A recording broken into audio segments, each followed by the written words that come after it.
Now coming to the practicing the family altar. എങ്ങനെ ഈ ഭവനത്തിലെ ആ യാഗപീഠം ഒരുക്കണം?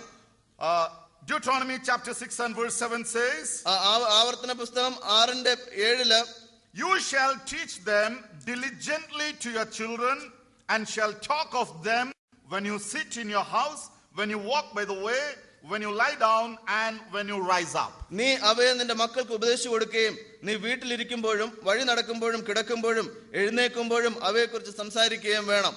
Now when it comes to practicing in the family, there is a relationship between all the members of the family, including the children.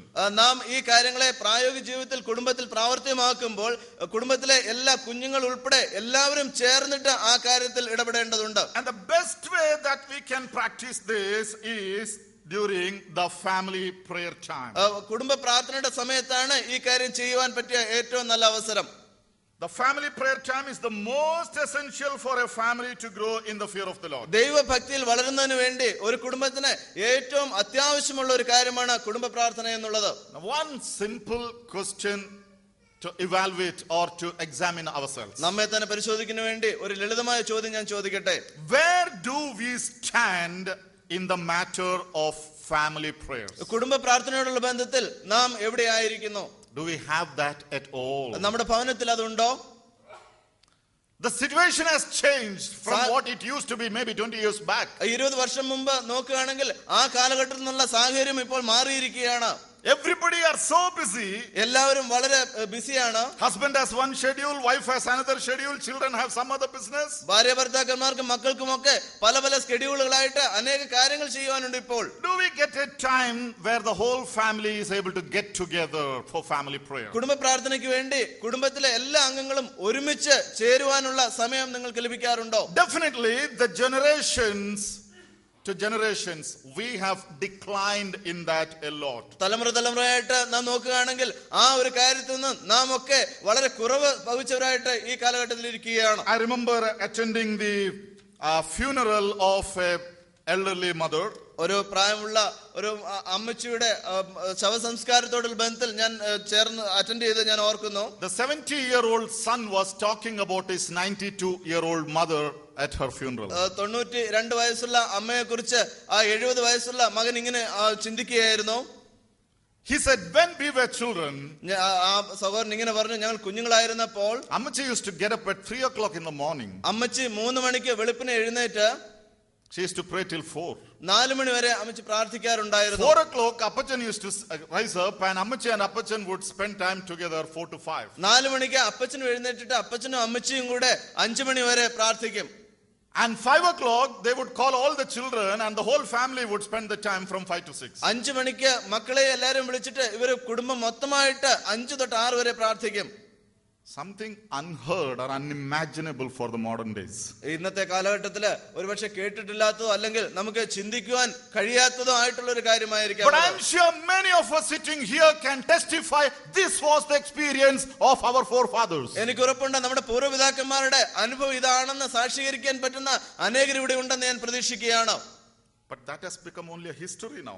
അതിപ്പോൾ ഒരു ചരിത്രം മാത്രമായിട്ട് മാറിയിരിക്കുന്നു. Beloved, family prayer is something that cannot be avoided from the Christian family life. പ്രിയരെ, ഈ കുടുംബ പ്രാർത്ഥന എന്നുള്ളത് ക്രിസ്തീയ കുടുംബത്തിൽ നിന്ന് യാതൊരു നിലയിലും മാറ്റിവെക്കാൻ പറ്റാത്ത ഒരു കാര്യമായിട്ടിരിക്കുകയാണ്. That is the foundation of all our Christian activities. നമ്മുടെ ക്രിസ്തീയ പ്രവർത്തനത്തിന്റെ എല്ലാത്തിന്റെയും അടിസ്ഥാനം ആ കുടുംബ പ്രാർത്ഥനയായിരിക്കുകയാണ്. If you neglect that, if you say no to that, try any gymnastics, you are not going to be successful in your Christian life. നാം അതിനെ നിസ്സാരമായിട്ട് വിചാരിച്ച് അതിനെ ചെയ്യാതെ ഇരിക്കുകയാണെങ്കിൽ നമ്മുടെ ക്രിസ്തീയ ജീവിതത്തിൽ നമുക്ക് ഫലവത്തായിട്ടുള്ള പ്രവർത്തനം ചെയ്യുവാൻ കഴിയുകയില്ല.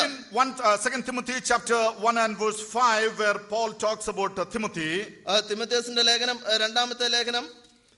Timothy was brought up in a godly way in the family. തിമോഥെയോസ് തന്റെ കുടുംബത്തിൽ ദൈവ ഭയത്തിൽ തന്നെ വളർത്തപ്പെട്ടു എന്ന് നാം വായിക്കുന്നുണ്ട്. The grandmother to the daughter and her to the son. വല്യമ്മയിൽ നിന്ന് മക്കളും മക്കളിൽ നിന്ന് മകനുമായിട്ട്.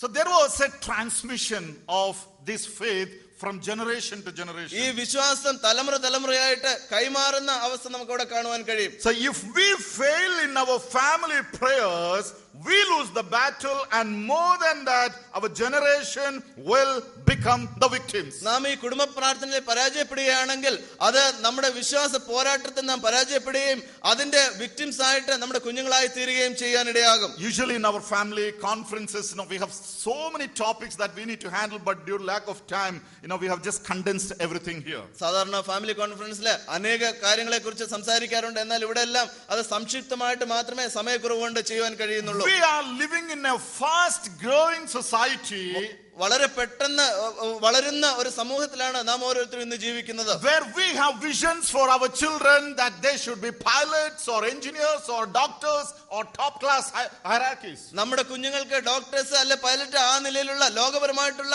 അത്യുന്നത സ്ഥാനങ്ങളിൽ എത്തുന്നതിന് വേണ്ടി ആ നിലയിലുള്ള ചിന്താഗതിയാണ് നമുക്കുള്ളത്. We give them all the possible resources for that. അതിനുവേണ്ടി നമുക്ക് ചിലവാക്കാവുന്ന എല്ലാ കാര്യങ്ങളും നാം ചിലവാക്കാറുണ്ട്. But what is our burden for their spiritual upliftment? എന്നാൽ അവരുടെ ആത്മീയമായിട്ടുള്ള നേട്ടത്തിന് വേണ്ടി നമ്മുടെ ഭാരം എത്രമാത്രമായിരിക്കുന്നു? And that can be done only in the family prayer time. ആ കാര്യങ്ങൾ ചെയ്യാൻ പറ്റുന്നത് കുടുംബ പ്രാർത്ഥനയിൽ കൂടി മാത്രമേ കഴിയുകയുള്ളൂ. If we fail in that, നാം അതിൽ പരാജയപ്പെട്ടാൽ our generations will reap the consequences of that. നമ്മുടെ തലമുറ അതിന്റെ അനന്തരഫലം അനുഭവിക്കും. And that we are facing today. അതാണ് നാം ഇന്ന് കണ്ടുകൊണ്ടിരിക്കുന്നത്. Many of our young people are rising up and questioning many things that we used to have. നാം പണ്ടുണ്ടായിരുന്ന അനേക കാര്യങ്ങൾക്കെതിരെ നമ്മുടെ യുവതലമുറ എഴുന്നേറ്റ് അതിനെതിരെ ചോദ്യം ചെയ്യുന്നത് നമുക്കിപ്പോൾ കാണുവാൻ കഴിയും. Those things are not transmitted to the next generation. അത് ആ കാര്യങ്ങള് പുതിയ തലമുറയിലേക്ക് കൈമാറുന്നില്ല.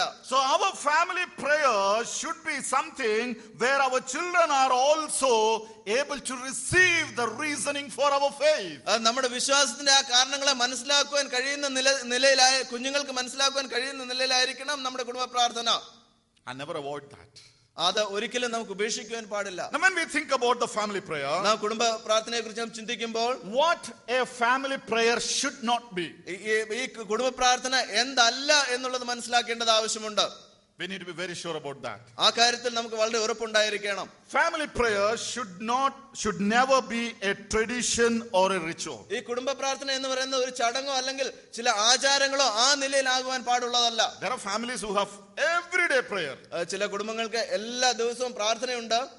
But be sure it's not becoming a tradition. അതൊരു ചടങ്ങായിട്ട് മാത്രം തീരാതിരിക്കുവാൻ നാം ഓർത്തുകൊള്ളേണ്ടതുണ്ട്.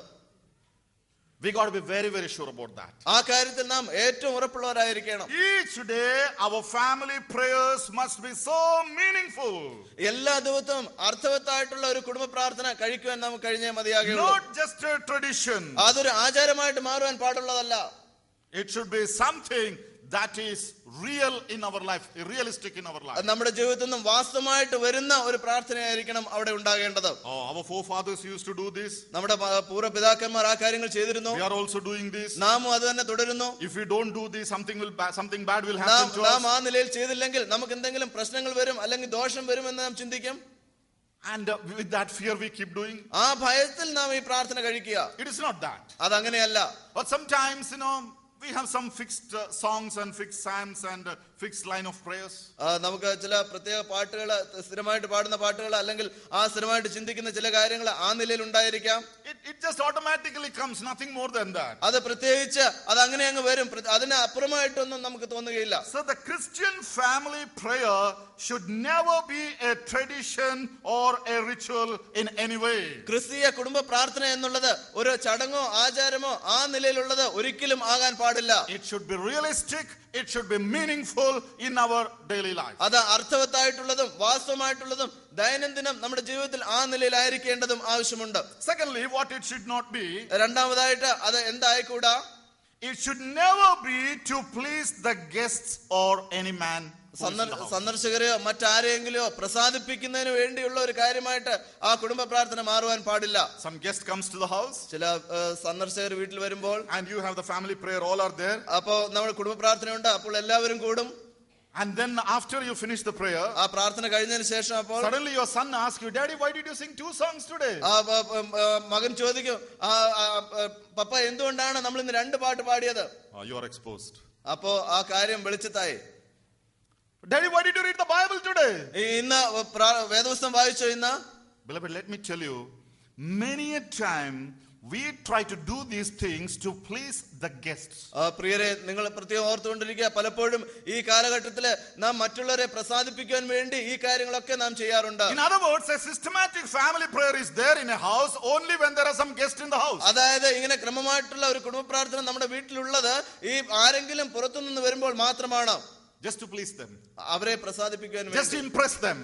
അവരുടെ മുന്നിൽ നാം നല്ലതാകുവാൻ വേണ്ടി. That should not be. That is hypocrisy, and God is not going to accept that. ആ നിലയിലാകുവാൻ പാടില്ല. അത് കപടഭക്തിയാണ്. അത് ദൈവം ഒരിക്കലും അംഗീകരിക്കുന്ന കാര്യമല്ല. Well, if there are some guests at home, ചില സന്ദർശകർ വീട്ടിൽ വരുമ്പോൾ they are welcome to join your family prayer. നിങ്ങളുടെ കുടുംബ പ്രാർത്ഥനയിൽ ചേരുവാൻ അവർക്ക് സ്വാഗതം ചെയ്യണം. Now, I personally believe it so. I do not know how many of you will agree with this. ഞാൻ ഇങ്ങനെ വ്യക്തിപരമായിട്ടുള്ള നിലയിൽ ഞാൻ ഇങ്ങനെ വിചാരിക്കുന്ന ആരൊക്കെ അതിനെ അനുകൂലിക്കുമെന്ന് എനിക്കറിയില്ല. Every family differs from context to context. ഓരോ കുടുംബവും ആ കോണ്ടെക്സ്റ്റ് അനുസരിച്ച് വ്യത്യാസമായിട്ടിരിക്കും. Their children, their need, and everything differs. അവരുടെ കുട്ടികളെ, അവരുടെ ആവശ്യങ്ങൾ, ആ നിലയിലുള്ള സാഹചര്യങ്ങളൊക്കെ വ്യത്യസ്തമായിരിക്കും. Now suddenly a guest comes home. പെട്ടെന്ന് ഒരു സന്ദർശകൻ വരുമ്പോൾ everything is brother, you sing the song, you read the Bible, you pray, you explain. എല്ലാ ഉത്തരവാദിത്വം ആ സന്ദർശകന് കൊടുക്കും. ആ സഹോദരൻ പാട, സഹോദരൻ ബൈബിൾ വായിക്കുക, സഹോദരൻ പ്രാർത്ഥിക്കുക, എല്ലാ കാര്യങ്ങളും അവരുടെ മേലിടും. That's good, no problem. അത് നല്ലതാണ്, അതിന് പ്രശ്നമൊന്നുമില്ല. But the problem is, എന്നാൽ അവിടുത്തെ പ്രശ്നം എന്ന് പറയുന്നത്, maybe your son has got a regular time of praying or reading or something he is doing in which you are training him. അവരെ ട്രെയിൻ ചെയ്യുന്നതിനനുസരിച്ച് ഒരുപക്ഷെ നിങ്ങളുടെ കുഞ്ഞ് ഒരു ഭാഗം വായിക്കുകയോ പ്രാർത്ഥിക്കുകയോ ആ നിലയിൽ ചില കാര്യങ്ങളെ ക്രമമായിട്ട് ചെയ്തു വരുന്നുണ്ടായിരിക്കാം. That should not be deprived in order to accommodate a guest. ആ ഒരു സന്ദർശകനെ അവിടെ സ്വീകരിക്കുന്നതിനോടുള്ള ബന്ധത്തിൽ ആ കുഞ്ഞിന്റെ ആ സ്വാതന്ത്ര്യം അവിടെ നഷ്ടപ്പെടുവാൻ പാടില്ല. Family prayer is your family prayer, and the guest can join as a guest, but it will not be his. കുടുംബ പ്രാർത്ഥന എന്നുള്ളത് നിങ്ങളുടെ കുടുംബ പ്രാർത്ഥനയാണ്. ഒരു സന്ദർശകന് അതിനകത്ത് ചേരാം, എന്നാൽ ആ സന്ദർശകന്റെ അല്ല ആ കുടുംബ പ്രാർത്ഥന. I remember going to one place for a convention. ഞാൻ ഒരു കൺവെൻഷനൽ സ്ഥലത്ത് പോയത് ഞാൻ ഇങ്ങനെ ഓർക്കുന്നു. And it was in the rural setup. അത് ഒരു വില്ലേജിലായിരുന്നു. So we were two speakers. അവിടെ രണ്ട് പ്രസംഗകരുണ്ടായിരുന്നു. The brothers took care of us so well, gave us very good rooms to stay and made sure that we get all the proper rest and everything. അവിടുത്തെയുള്ള സഹോദരന്മാർ ഞങ്ങൾക്ക് വേണ്ട എല്ലാ സൗകര്യം നൽകി തന്നു. ഞങ്ങൾക്ക് റെസ്റ്റ് എടുക്കുന്നതിനും എല്ലാ സാഹചര്യങ്ങളും അവർ ഒരുക്കി തന്നു. But that night, after we were sent to our room, these brothers were toiling till almost 12:30, 1 o'clock in the night. അതിനുശേഷം ആ രാത്രിയില് ഞങ്ങളെ വിട്ടതിന് ശേഷം അവിടുത്തെ സഹോദരന്മാർ രാത്രി അർദ്ധരാത്രി വരെ വളരെയധികം അവിടെ കഷ്ടപ്പെടുന്നതായിട്ട് കാണുന്നു. Very late they came to have a little rest. അല്പം റെസ്റ്റ് എടുക്കുവാൻ വേണ്ടി വളരെ വൈകി അവർ കടന്നു വന്നു. But 5 o'clock the other preacher got up. 5 മണിയായപ്പോൾ മറ്റേ പ്രസംഗകൻ എഴുന്നേറ്റു. He woke up, everybody come on, everybody get a family prayer. അവര് ആ പ്രാസംഗകനെ എല്ലാവരെയും വിളിച്ചു, എല്ലാവരും എഴുന്നേക്കുക, കുടുംബ പ്രാർത്ഥനയ്ക്ക് എഴുന്നേക്കുക. And I wonder, how far that can be justified, because they would have had their own calculation of having their family prayer in a time that is suitable to them. ഞാനിങ്ങനെ ചിന്തിച്ചു, ഏത് നിലയിലാണ് ആ കാര്യത്തെ നീതിയിരിക്കാൻ കഴിയുന്നത്? അവിടെ ഉണ്ടായിരുന്ന അവർക്ക് അവരുടേതായിട്ട് കുടുംബ പ്രാർത്ഥനയ്ക്കുള്ള അവരുടെ ഒരു schedule ഉണ്ടായിരുന്നിരിക്കാം. So let me tell you, let our family prayers never be to please the guests at home. ഞാൻ നിങ്ങളെ ഇങ്ങനെ ഓർപ്പിക്കട്ടെ, നമ്മുടെ കുടുംബ പ്രാർത്ഥന എന്ന് പറയുന്നത് നമ്മുടെ സന്ദർശകരെ പ്രസാദിപ്പിക്കാനുള്ള അവസരമായിട്ട് ഒരിക്കലും മാറിക്കൂടാ. It should never be a hypocrisy. അതൊരു കപടഭക്തി ആകുവാൻ പാടില്ല. Our children read us very well. നമ്മുടെ കുഞ്ഞുങ്ങള് നമ്മെ നന്നായിട്ട് മനസ്സിലാക്കും. I keep getting lot of Lord servants and guests who come and stay with us. ഞങ്ങളുടെ കൂടെ താമസിക്കുന്ന അനേകം സന്ദർശകരും ആ നിലയിലുള്ള ആൾക്കാർ വരാറുണ്ട് ഭവനത്തിൽ. Some years back when my son was a little fellow, I think around 6 or 7. ചില വർഷങ്ങൾക്ക് ശേഷം മകന് 6 or 7 വയസ്സുള്ള ആ പ്രായത്തിൽ And he once told me, Dad, you have so many friends and preachers coming here and staying. ആ മകൻ ഇങ്ങനെ ചോദിച്ചു, പിതാവേ, ഇങ്ങനെ അനേക കൂട്ടുകാരും സന്ദർശകരും ഈ ഭവനത്തിൽ ഇങ്ങനെ വന്ന് താമസിക്കുന്നുണ്ടല്ലോ നിങ്ങൾക്ക്. And Dad, you know that one uncle who comes here always? നിങ്ങൾ ഒരു കാര്യം അറിയാമോ, ഇവിടെ വന്നിട്ടുള്ള ഒരു uncle, he prays a lot. ആ അങ്കിൾ ധാരാളം പ്രാർത്ഥിക്കുന്ന ഒരു അങ്കിളാണ്. I asked him, how do you know? ഞാൻ ചോദിച്ചു, എങ്ങനെ നിനക്കത് അറിയാം? He said, many times I go and peep into the room, he will be on his knees. ഞാൻ അനേക പ്രാവശ്യം ആ സഹോദരന്റെ റൂമിലേക്ക് കടന്നു ചെല്ലുമ്പോൾ താൻ ആ മുട്ടിൽ നിന്ന് പ്രാർത്ഥിക്കുകയാണ്. Then I realized this fellow sometimes will go and peep if there is a little opening at the door. അപ്പോൾ എനിക്ക് മനസ്സിലായി ഈ വാതിലിന് എന്തെങ്കിലും ചെറിയ വിടവുകൾ ഉണ്ടെങ്കിൽ ഈ കുട്ടി അവിടെ പോയിട്ട് ഇടയ്ക്ക് അങ്ങനെ നോക്കാറുണ്ടെന്നാ. Then I told him, yes, he prays the Lord. ഞാൻ അങ്ങനെ മറുപടി പറഞ്ഞു, യെസ്, അങ്ങനെ ആ സഹോദരൻ ധാരാളം പ്രാർത്ഥിക്കാറുണ്ടെന്നാ. But the pathetic statement was the next one he made. എന്നാൽ അതിന്റെ